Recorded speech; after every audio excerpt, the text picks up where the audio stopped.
there's the Continental Airlines Eco Sky plane, which they painted.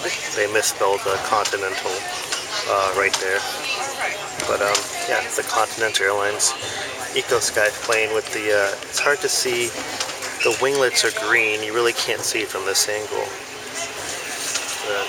There's the top of the other one. And the RetroJet is right next to it. Pretty cool.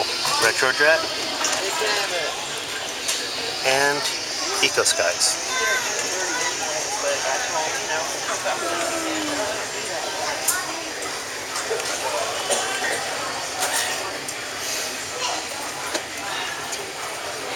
There's no blizzard.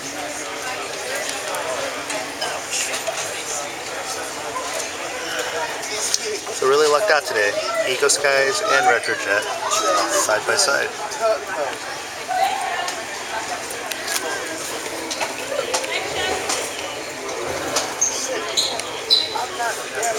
I'm in the state, I'm in the airport. Oh, that way right after.